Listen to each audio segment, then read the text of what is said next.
Hi అండి. ఈరోజు కొత్త రెసిపీ.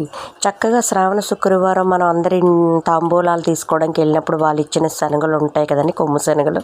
వాటిని చక్కగా నానబెట్టి ఉల్లిపాయ, పచ్చిమిర్చి, అల్లము చక్కగా వేసి కసాబిసా గ్రైండ్ చేసి కొంచెం ఉప్పు, జీలకర్ర కలిపి చక్కటి తమలపాకులు కూడా వేస్ట్ చేయకుండా మనం తాంబూలం అందుకున్న తమలపాకుల్లో చక్కగా వడలండి, కరకరలాడే వడలు. ఇవి పిల్లల స్నాక్స్ కింద తింటారు. చాలా టేస్టీగా ఉన్నాయి. మంచి ప్రోటీన్ ఫుడ్.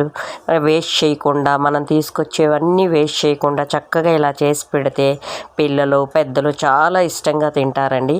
ఏమి లేదండి, ఆ నాని ఉన్న కొమ్ము శనగల్లో చక్కగా జీలకర్ర, పచ్చిమిర్చి వేసి గ్రైండ్ చేసి కొంచెం ఉప్పు, ఉల్లిపాయలు వేసి కరకరలాడే వడలు పిల్లల స్నాక్స్. పెద్దవాళ్ళకి చాలా ఇష్టంగా భలే టేస్టీగా క్రిస్పీగా ఉన్నాయండి. మీరు తింటే అంటారు ఇలా కూడా చేస్తారా అని. ఎందుకంటే అమ్మవారి ప్రసాదం కింద ఇచ్చినాయి కదండి, అవి వేస్ట్ చేయకుండా ఇలా చేస్తే చక్కటి వడలు సాంబార్ చేసుకొని ఈ వడలు నంచుకొని తింటే ఆహాహాహా